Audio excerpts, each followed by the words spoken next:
The Allen Line Company appreciates all of the dedicated carriers it takes to move loads across the U.S. Stay safe.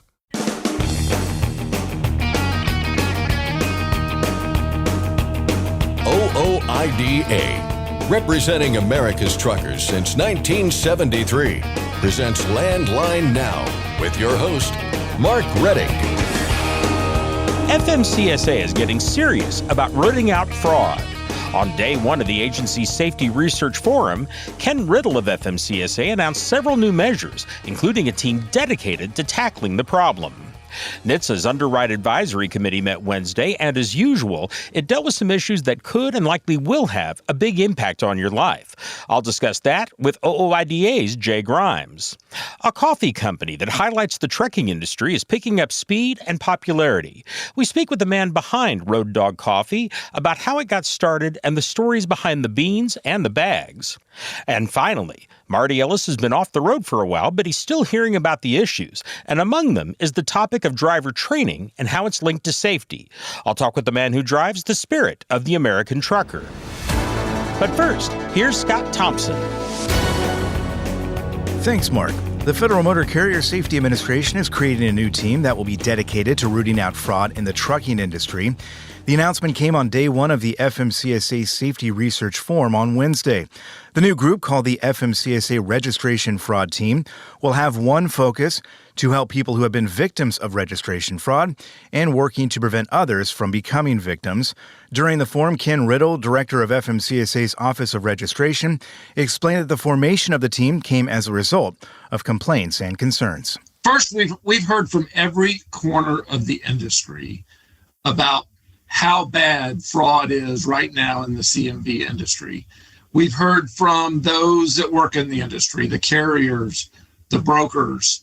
We've heard from insurance companies, large insurance companies, about some of the fraud that they're experiencing. We've heard from the trade press, from national press, about the fraud that they're hearing about. So the one thing we heard very loud and clear was the ask from industry of how can you help? How can you help FMCSA? And so we took that very seriously. And so we're looking at every way that we can help mitigate the fraud that the industry is experiencing. Riddle said FMCSA has been making changes around the edges to address some of the fraud that's out there right now. One of the first steps was making it harder for scammers and hackers to get into FMCSA's registration system. The criminals have wreaked havoc in a number of ways, from registering fake drivers or fake companies to committing motor carrier identity theft and more. One recent change: suspending the online PIN request process that people use to make changes to their account. Customers, registrants, are required to have a PIN number in order to access their account, in order to update or make changes. And we used to just send those PIN numbers online per a request. We can't do that anymore because there was too much fraudulent activity with that. Now the only way to get a PIN number to access an account is to request it, and we will mail it to the address on file. It's not real convenient. It's not real expeditious, but it's one small measure we took to help reduce the fraud. FMCSA also recently implemented two-factor authentication on the FMCSA portal at login.gov.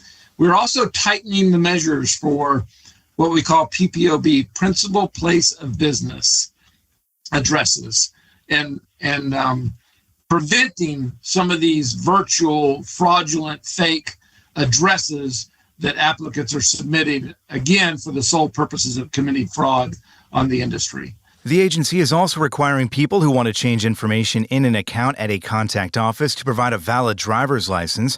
But Riddle emphasized that these are temporary measures that will not solve the bigger problem of fraud, which is where the new registration fraud team comes in. This is a team that will work in the registration office solely focused on, one, assisting customers that have been a victim of fraud, but two, identifying measures that can help prevent the fraud. So it's a small team, but that doesn't exist now and go a long ways towards helping the industry.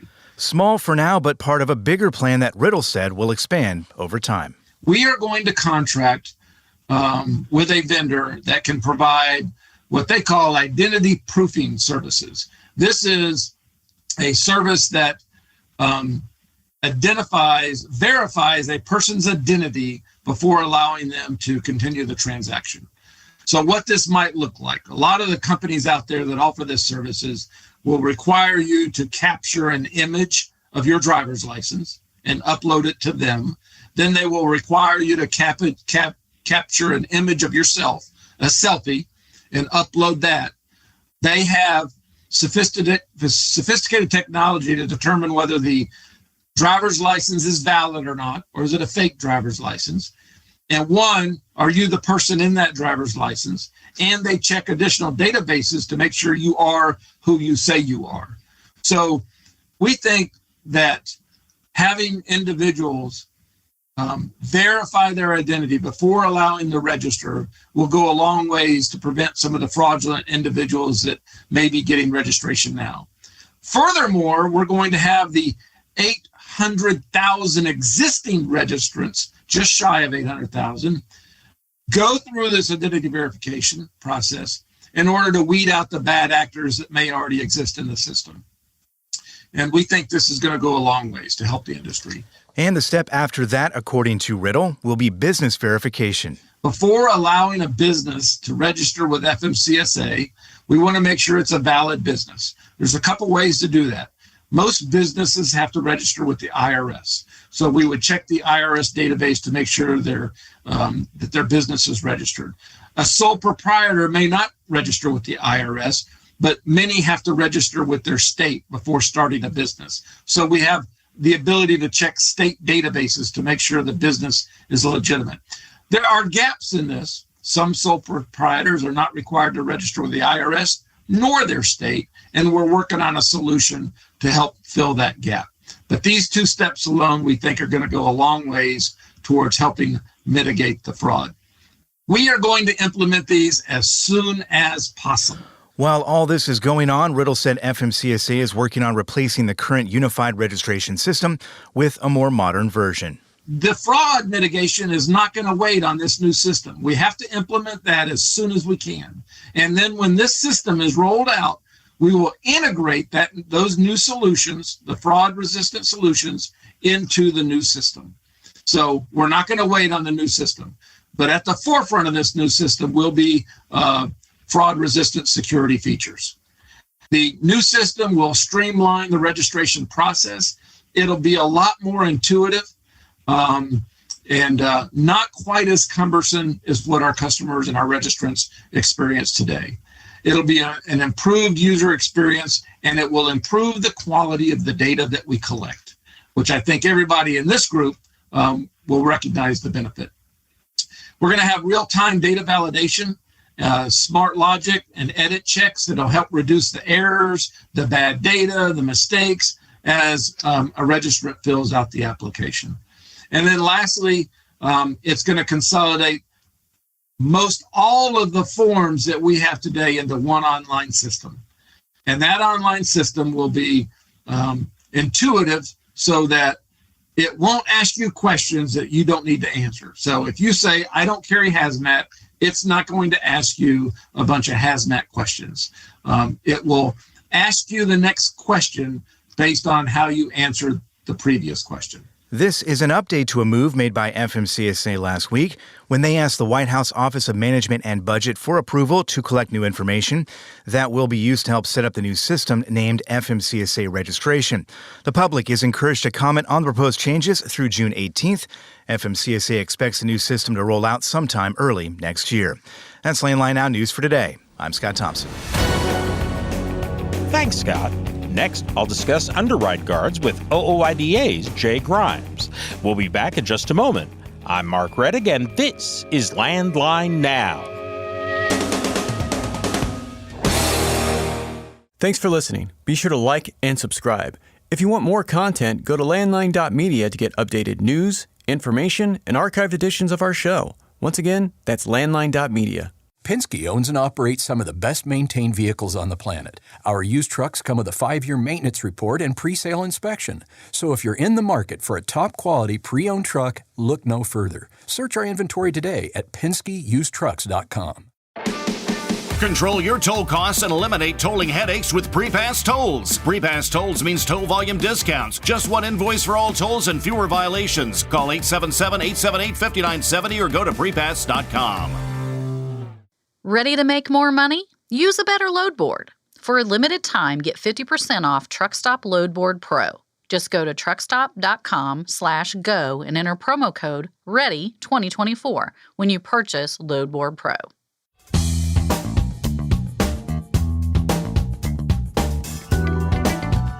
The National Highway Traffic Safety Administration's Advisory Committee on Underride Protection met Wednesday, and as it has since it started, it dealt with some issues that could and likely will have a big impact on your life as a truck driver. Welcome back to Landline Now. This is Regulatory Roundup, and I'm Mark Rettig. I'm joined, as always, by OOIDA Director of Federal Affairs, Jay Grimes. Jay, thanks for joining me. Good to be with you. Let's start with a little bit of review here for folks maybe who have not kept up on this. Can you kind of go over briefly what the Underride Committee is and what its mission is?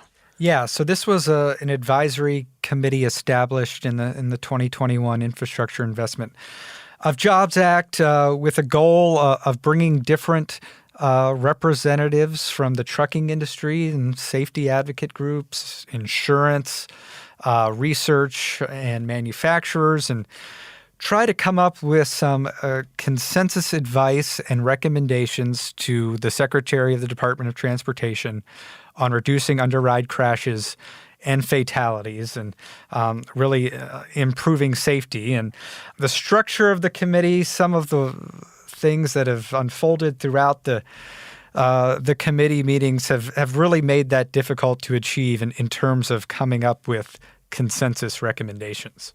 Well, let's talk about that a little bit here. And I know it's aside from the actual meat of the meeting today, but there has been some controversy recently regarding some of the technical details. Yeah.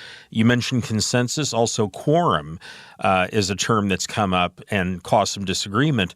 Can you kind of walk us through what was the controversy here? Right. So one of the main duties that's outlined in the advisory committee charter is to provide written consensus advice to the Secretary on underride protection to reduce underride crashes and fatalities relating to underride crashes.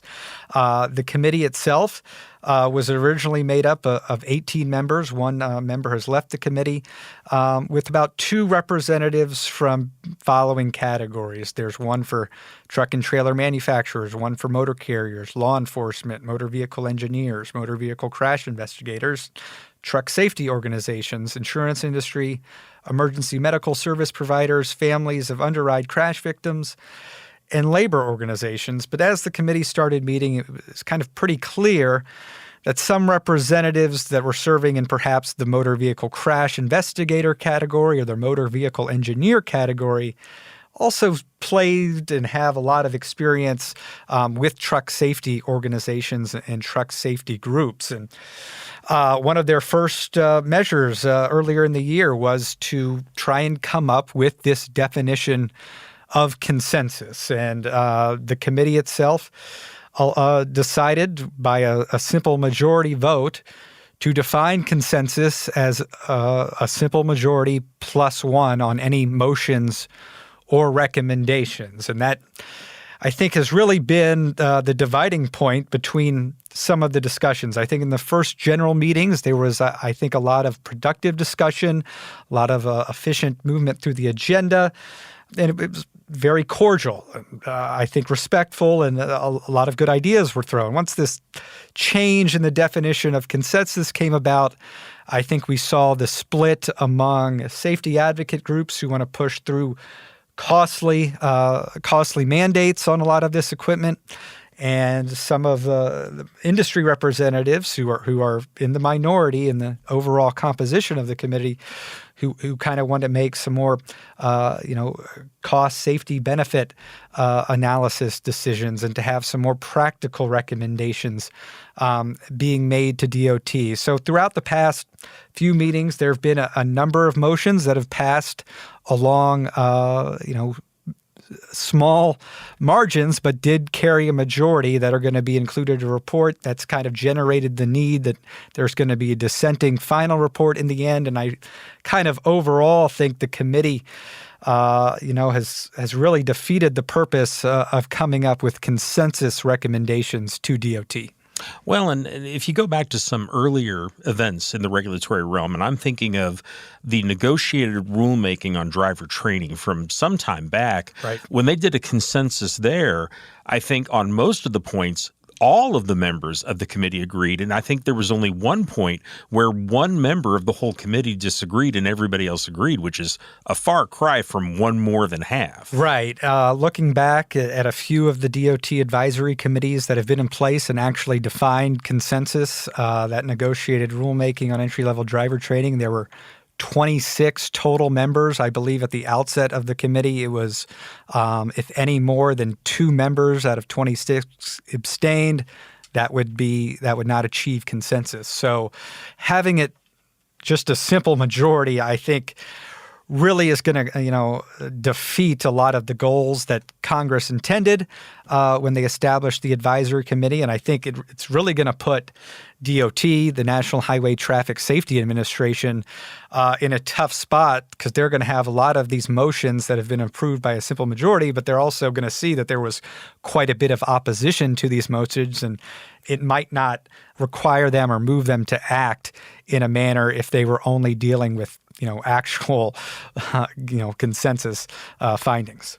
You mentioned before we got on the air here that there were a number of presentations during the meeting they had today, or Wednesday. I'm sorry. Yep. And I'm wondering if you can give us some of the topics that they did talk about in those presentations. One of the big questions throughout the committee discussions has been how NHTSA gathers accurate data on underride crashes. And we got to hear a few presentations on how that could be improved, both on side underride, what information needs to be gathered on front underride. We also heard a presentation regarding safety barriers, jersey barriers on the side of highways. And this has been another point of contention that in some of these side underride crashes, you have a passenger vehicle that will rotate off the back or the side of a commercial motor vehicle into oncoming traffic.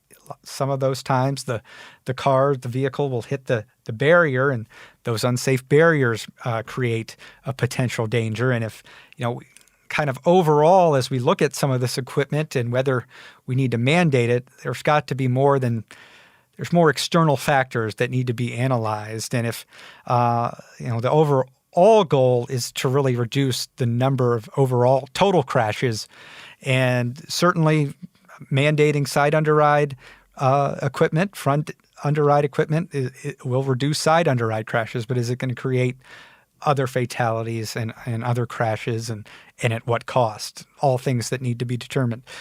We also heard from a representative from an intermodal group saying that it's simply unfeasible to equip stackable chassis in intermodal areas and on intermodal yards with the side underride equipment and have the same supply chain efficiencies. So heard from some groups that aren't necessarily represented on the committee, in this case from the intermodal industry. Committee also went through a number of additional motions today. Again, a lot of those being determined by small majority margins. What were some of those motions? Were there anything significant there or core to the issue? Just to kind of give an example here, and it's kind of emblematic of what we've seen, just a motion to mandate side underride equipment to withstand passenger compartment intrusion up to 40 miles an hour. Based on the research that we've seen, from the discussions we've seen, it doesn't seem, and some of the testing that's been done, we see a lot of testing up to 35 miles an hour. Not necessarily there on the 40 mile an hour standard, and to go recommend that NHTSA mandates some equipment that is not necessarily proven to be effective quite yet, I think puts a lot of burdens on NHTSA, on the drivers and the motor carriers. They're going to have to purchase the equipment. We also heard some motions to withdraw an advance notice of proposed rulemaking that NHTSA has submitted, trying to gather more information about front side underrides, and heard from a lot of representatives on the committee that the advance notice of proposed rulemaking underestimated the lives saved portion of their analysis. But we also know that it didn't include a lot of the costs associated with installing, repairing, operating with side underrides. And I think some of the motor carrier representatives kind of made that point, that it's not just about the safety costs, it's also about the operational costs too. And if you're going to start all over, you've got to include everything in the cost-benefit analysis, not just what's been underreported on the safety side. It's interesting you mentioned there that earlier that there was some untested equipment here that they're looking toward, and quite a bit earlier that there was discussion in one of these presentations about the potential accuracy of information on these crashes that NHTSA gathers. It seems to me that typically these agencies, before they get to any kind of rulemaking, even an advance notice of proposed rulemaking, they typically have this kind of information at hand. How unusual is it for them to be at this stage and kind of looking at those things? Well, it's kind of two things. Certainly, NHTSA has studied the underride topic for a number of decades. They consistently have come back and said that the costs outweigh the safety benefits. Certainly, within the past couple of decades, some of the underride technology is evolving and developing, but I don't think we're in a place, and certainly NHTSA has come back again in their latest research and said still the costs outweigh the safety benefits. But another provision that Congress mandated was for NHTSA to undertake additional research. They're in the process of doing that. They did a little bit of that before putting out this latest advance notice of proposed rulemaking. They certainly received a lot of research as part of that public comment period. They're still reviewing a lot of those public comment periods, and depending on how NHTSA views things, that'll determine if they move forward in the next process, in the next stage of the rulemaking process. So it's a little bit, I think, disconcerting to tell NHTSA to withdraw what they just put out about a year ago without having given time NHTSA to review the public comments, without having NHTSA more time to go through all the research they were tasked by Congress to undertake. So a lot of difference of opinions, and I think it kind of leaves everything a little bit in the lurch moving forward, and the committee is not going to be able to answer a lot of the questions that I think Congress had tasked them with. And certainly the truckers have about this Right. as well. This committee has met a number of times. When is the next meeting that they're going to have, and what kind of topics are we expecting them to discuss then? Yeah, the next meeting is going to take place on May the 22nd. It is currently the last scheduled public meeting, and the charter for the Advisory Committee on Underride Protections currently expires at the end of June this year. There's been requests to extend that charter. NHTSA is still reviewing that extension request. If it remains status quo, the report will have to be submitted by the end of June. So we've got one more meeting before then, and on the agenda is looking at underride data needs. There have been a number of motions that we didn't get to yesterday in committee that they'll have to deal with. They've also got to figure out how they're going to draft and assign different sections of the report, the final report that's going to be submitted to DOT. So quite a bit of work left to do, and potentially not a whole lot of time to complete it. Okay. It's a fascinating situation here. Indeed. And not in a good way, but certainly appreciate all the information, Jay, and bringing us up to date on this. Definitely. We'll see you next time. Okay. I've been talking with OOIDA Director of Federal Affairs, Jay Grimes. And folks, you can keep up on these issues as they develop. Keep an eye on the website landline.media. That's where we'll have both stories about this and links to additional information about the issue. We'll be back in just a moment with more of the show. I'm Mark Reddick, and this is Landline Now. Are you tired of the IRS following you around like a dark cloud? Call 888-557-4020 and get your life back. Firestone tires are for more of everything. with more durability for more miles and more confidence in your fleet. Firestone's tested tires help fleets save with value where it matters most. Find your local Firestone dealer today at firestonetire.com/dealer. When it's time to overhaul your truck engine, help protect it by insisting on a genuine Vibratech TVD crankshaft damper. Heavy duty, absolute premium quality, and they're made right here in the USA. Find a dealer at vibratechtvd.com. It's tested and proven. Burn 2.1% less fuel when you balance all wheel ends with Centromatic. Call 800-523-8473 to get the OOIDA discount. Spencer Squire joins me now. He is the CEO and founder of Road Dog Coffee Company. Spencer, thanks for being here. Thank you for having us. I want to start off by asking, what is Road Dog Coffee Company? So Road Dog Coffee Company is actually America's first coffee company to showcase the trucking and logistics industry. And it's also designed to do give backs to the industry through the bag sales. And, you know, we're excited for the opportunity to showcase our men and women drivers that work very hard out on the road day in and day out. And we are a mission-driven company to bring awareness to the public.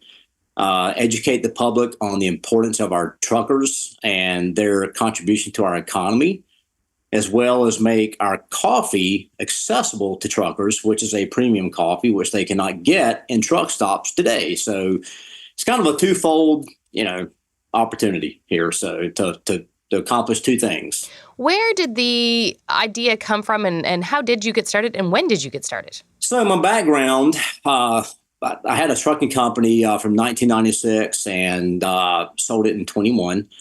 And during COVID, I was, everything was kind of shut down. So, every time you turn the TV on the news, you heard about the challenges of inventory levels. Nobody could find anything, and, products couldn't get to the shelves quick enough.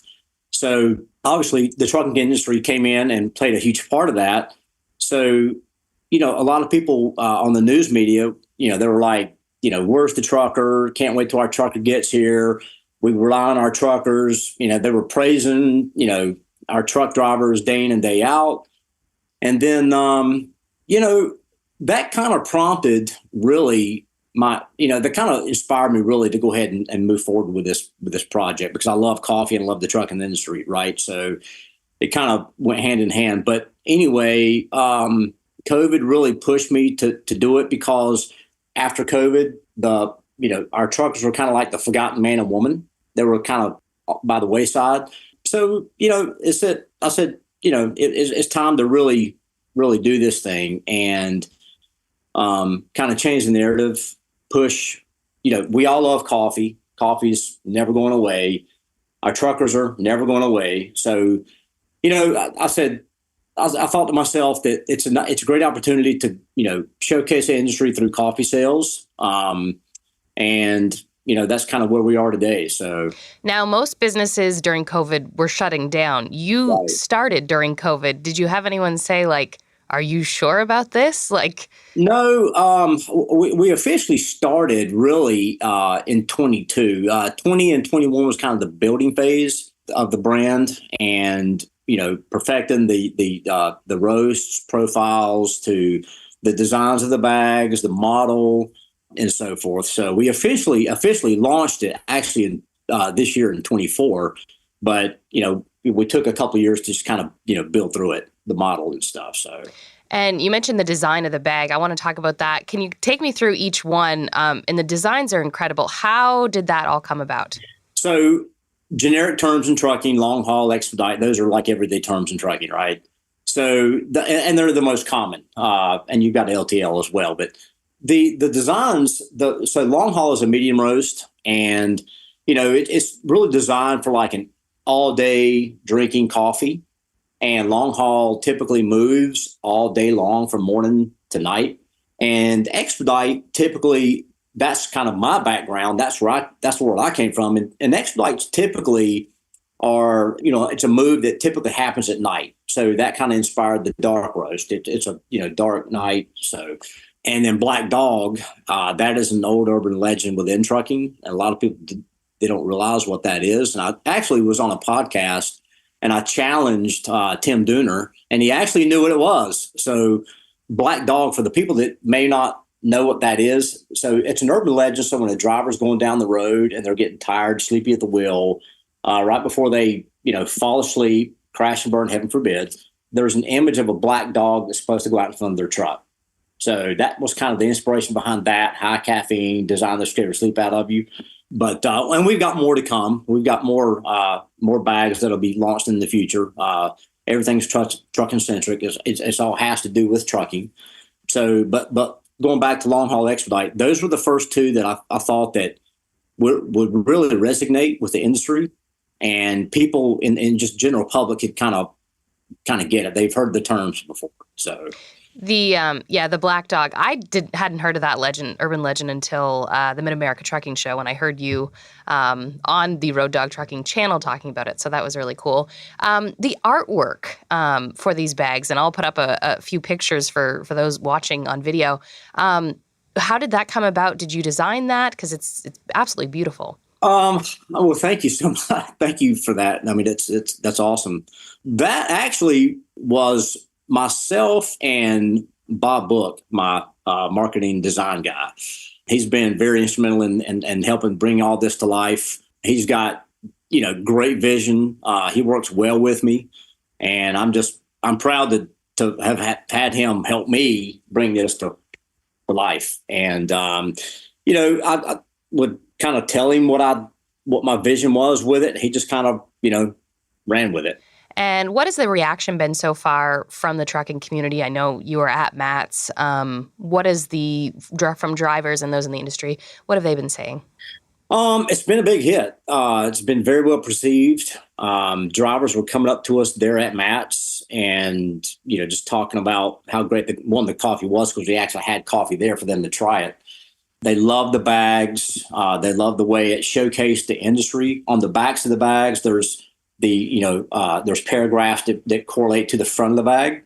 So kind of, with this thing also, we're kind of pushing this thing as there's some history with it as well. So it's not just great looking, cool bags. On the backs of these bags, there's paragraphs that people should read to educate themselves what long haul is, what expedite is, what Black Dog is, and others that'll be coming in the future. So it's, we're mission driven. So we've got a lot to accomplish with this whole project. And of course, I mean, this is geared towards truckers, but anyone can buy it. Why is it important that the general public, understand these terms to a certain extent, but also kind of respect the industry as a whole? Yeah. So our truck drivers they're very instrumental to our economy. Without our trucking industry, we have no economy. We don't. So, going back to the COVID era, people, I think, appreciated our truck drivers and even our logistics workers and our distribution centers. They were getting the shipments ready for our trucks to haul the product. So, people don't realize that even our military couldn't function without the trucking industry. Logistically, it couldn't support itself. So trucking plays a massive role in our economy to keep us going. And, I want the public to be aware that, when they're going down the road and they see a truck, whether that's a cargo van to a straight truck to a tractor trailer, hey, they're heading somewhere to keep something going. And, there's a reason they're on the road. But, the public, I think, sometimes will just dismiss our truckers as, okay, it's just a truck driver. Well, I mean, it's a lifestyle of those men and women. It's something they're born to do. I mean, and they do a great job at it. So, we've got a big task in front of us to bring awareness, to kind of change the narrative and change the minds of folks. But, hey, I think we'll accomplish it. I really do. And, the more we get people behind this thing, from our logistics companies to our trucking companies, and they're supporting it, they're helping promote it too, it's just I think we'll accomplish a lot. So. And as far as the coffee, it's roasted in the U.S. I believe I read that on your website. Roasted in the U.S. It's our blends are proprietary. It's not one of these things where we're taking somebody else's coffee and rebranding it. nothing like that. We have our own blends. They're roasted and filled by our partners that we've developed a relationship with. And so this is legit. This is the real deal. What's your favorite? I like Black Dog a lot just because I love the caffeine hit you get, and it's really smooth. It's an ultra dark roast, so you don't have the ashy or the burnt taste. It's very smooth. We actually have a technology that a lot of people aren't aware of. It's called Color Track, and what that does, it will really pinpoint the roast profile. So a lot of roasters will rely on what's called a color wheel, but Color Track it dials it right in. So it takes all the guesswork out of it. And the way we grind, our grinding process is a technology called roll grinding. You've heard of burr grinding before? So burr grinding is it's a great process, but roll grinding will actually really grind the bean down to perfection. So everything's consistent. So if you've got it in a K cup, if you do it through a pour over, you do it through a French press, it allows great flow of the water to pass through and stuff. So pretty excited about that. You mentioned a few ways. I noticed on your website you have some blog and kind of some information on making coffee and kind of different ways to make it. Talk to me about that. Well, so, some people like, brewing through a Chemex, a pour over. Some people like the French press. I personally like the Chemex. That's one of my favorites because you get such a great taste of the coffee through a pour over. It allows the water to saturate the grinds and, just really as it passes through the filter. But we put that on there to give people options of brew techniques, to educate them on how to do it, just in case they don't know how to do it. So that's really important because whether you're a French press or pour over or just a drip, you've got the ability to experience our coffee in many ways. Now, you said you had some background in trucking. Did you have any background in coffee before doing this? Just a fanatic and a lover of it. And hey, our truckers, they drink a lot of coffee. They probably consume more coffee than most people, right? So it just went hand in hand, trucking and coffee. It was a perfect marriage. So you've learned a lot over the past few years. Still learning. There's a lot to learn about coffee. I've got friends that have been in the business for like 10 to 15 years, and they're still learning. It's a very, very interesting industry. It really is. From how the coffee is grown, the farmers, to how it's the process and getting it here to the States. It's really, really interesting. Where do you hope to see this company in, say, 5 years? And a whole lot of stores, truck stops, in the break rooms of trucking companies and the break rooms of just your generic offices, because it is really good coffee. It's a premium product, and I'd love to see, in 5 years from now, I'd love to see us as one of the top coffees in the United States. I really would, because not just because it's a good product, it's what it supports, and the general public needs to get behind this thing and really, really help, showcase our men and women truckers and give back to them and, through, show thanks for what they do day in and day out. For our listeners and viewers, if somebody wants to buy this, where can they find this coffee? RoadDogCoffee.com is where you can buy it. Right now, we are online only. We are, talking to some retail outlets. So hopefully that'll come to fruition in the near future. So that's a process that we are really focusing on right now is wholesale channels. So our consumer can get it in the retail, where they shop. So grocery to certain hardware stores, maybe possibly truck stops too. That website again was RoadDogCoffee.com, and that was Spencer Squire, the CEO and founder of Road Dog Coffee Company. For Landline Now, I'm Ashley Blackford. Stay tuned for more after this. Capital Reman, your leader in remanufactured diesel engines and components, is celebrating its 10th anniversary. Let us help you avoid costly downtime and repairs by visiting capitalreman.com today. Use code OOIDA10 to receive your member benefits. Get the most power performance out of your rig with Howe's Diesel Defender. It provides maximum lubricity and contains specialized IDX4 detergent to clean and prevent deposits and safely removes harmful water. Visit HowesProducts.com for more information. Attention professional drivers, do you owe money to the IRS? Integrity Tax Relief Group frees drivers from IRS trouble. Call for help now, 855-976-4291. That's 855-976-4291. Since you started, what you've loved about trucking is the freedom. Heading out on your favorite route, a good driving song, and thinking about truck insurance. Well, maybe not that last one. That's why we're here. At OOIDA, we have a full range of truck insurance products, expert advice, and great customer service, helping you get the right coverage for your operation. Go to OOIDA.com, because your job is to drive. Our job is to help with everything else. Landline Now. Welcome back.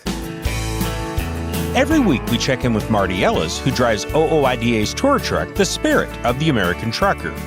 This week, Marty is at OOIDA headquarters for the association's Board of Directors meeting, but he's been off the road for a while with something most truckers are familiar with: downtime for needed routine maintenance. In the meantime, he has plenty to say about another important topic in the industry: driver training and how it's linked to safety in trucking. Carolina west to Denver, up to Bangor, west to Austin, coast to coast, sea to sea, sail on, sail on. Well, Marty, welcome back to the mothership. Thanks, Mark. I'm glad to be here and here listening to some of the sessions in the boardroom with all the board of directors and some of the visitors. And so I'm going to be able to learn a lot. Here I am taking notes, and all I do is hope that I slow down a little bit on the notes so I can actually read them later. That would be a good thing. It's important to read them if you make them. Now, you've been off the road a little while, I know, and missed a couple of stops that we had planned. But what's going on there that's got you off the road? Yeah, we basically had to cancel the West Memphis one, and then we'll be canceling the this weekend the one over in Beto Junction. But the trailer has a generator on the front of it to give us heating and cooling and lights, and it has had a problem starting. So even though we do a lot of maintenance on it because we want to make sure that it keeps going, as everybody knows in trucking, stuff happens. And so we were having a challenge with that. And one of the challenges is finding people to work on it because it's a little bit different animal than a reefer, okay, which is kind of the same setup, except it has a compressor for the reefer unit and an engine beside it. Well, this has the engine plus the generator all paired together. And finding somebody to work on it can be a challenge. I can't just go to, Carrier or Thermo King, even though in your mind think it's pretty close. It's really not. At least they're not comfortable working on it. So we've gone to a couple shops, and we believe that we finally get it figured out. But hopefully by the end of the week, we'll be able to pick up the trailer. But I'm not getting my hopes up too much, but that's what the plan is. Okay, well, we'll look for you back on the road there, and we'll check out your next stop. In the meanwhile, let's talk about some of the issues that are coming up here. And one that really is kind of linked to a very hot issue in trucking is you've been hearing about poorly trained drivers. How did this topic come up? What's brought this to your attention? Well, here recently, the Insurance Bureau of Canada, of all things, put out a report on basically the correlation between the less trained a driver is and the more accidents or the severity of the accident and the cost of it goes higher. And of course, me being the smart aleck I am, it's like, duh. We needed a study on this, so we needed to figure this out. We've known this as an organization for forever. That's why OOIDA has pushed for the minimum training for new drivers. And it's kind of ironic that as soon as those rules came out, that everybody and their pet giraffe has asked for exemptions. And it's like, hold it. These are just the bare minimum. I mean, you can go above and beyond all this training, but I think we do ourselves a disservice as an industry when we allow that to happen, to say, no, you don't have to have 3 years or more as the teacher teaching people how to go out and drive. Why would we not want the more the merrier as far as the years of experience? Because not that we've, those of us that have been out here a long time know it all, because most of us that have been driving for a long time still run into circumstances that we hadn't before. And so we're learning as we go.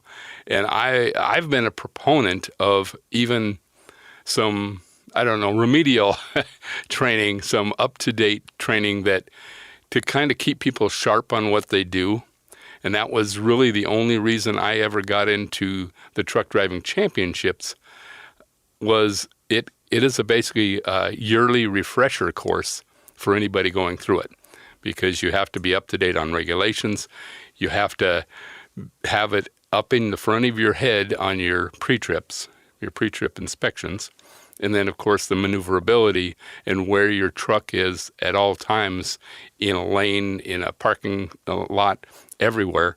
And I've always felt that if we had a little bit of retraining now and then, or basically just a refresher course, just to kind of remind ourselves, sometimes we get a little lazy and don't really invest the time needed to make sure we're up on everything, whether it's regulations, whether it's doing our pre-trip, because especially if you drive the same piece of equipment all the time, you can get fairly complacent saying, well, it was fine yesterday, it should be fine today. And every once in a while you'll go out there and say, oh, wow, what's this?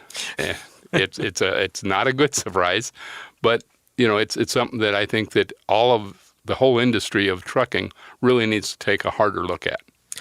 Something you said in there, and there was a lot in there that was very good, but you mentioned, of course, that minimum amount of experience someone needs to teach. And that, to me, is one of the key things, because I'm glad the Insurance Bureau of Canada did this study, because people in government pay attention to studies, and that gets them to think, oh, there's a study now, we should believe this. But there's a common sense thing here. The more you do something, the more you're going to learn. And the more you learn, the better you are at teaching what you know. And the better you are at knowing things you should avoid. I mean, there's just a real common sense thing here, but people in government got to have a study. And that's true. And I get aggravated about all the studies and all the money that's spent on studies.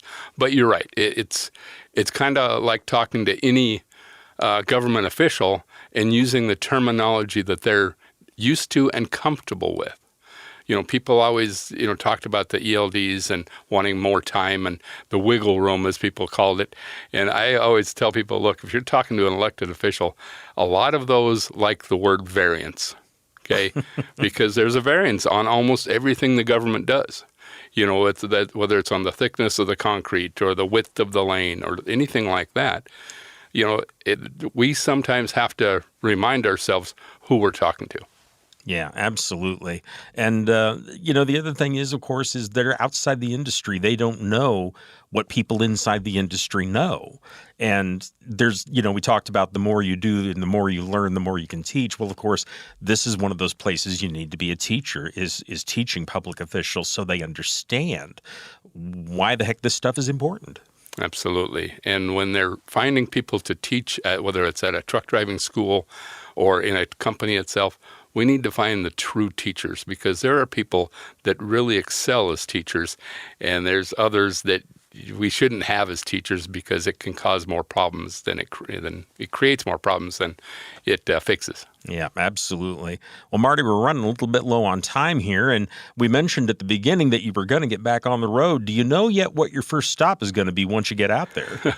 Well, yes and no. So what I will do is tell you our next show that we're going to be going to. Aha. Which will be in California, Missouri. It'll be the 3rd and the 4th of May.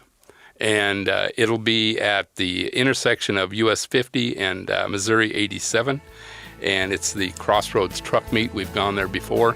I hope people come out and say hello and check it out. Absolutely. Marty, thanks. And is there any final words before you ride off into the sunset? Hey, guys, like always, just be kind to one another and give that guy next to you a break. Brothers of the highway, children of the wind. Once again, that was Marty Ellis, who drives OOIDA's tour truck, The Spirit of the American Trucker. You can find Marty's next stop on our show and every day at our website, landlinenow.com. That includes truck stops, truck shows, and other special events across the country. That's our program for today. Thank you very much for joining us. I'm Mark Reddick, and this is Landline Now.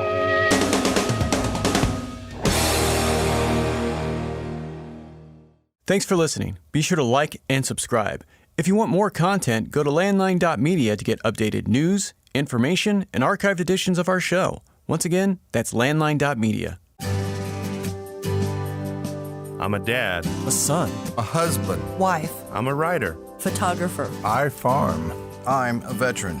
I love old cars, fishing, my kids, chrome. And I am a professional truck driver. And together we are OOIDA.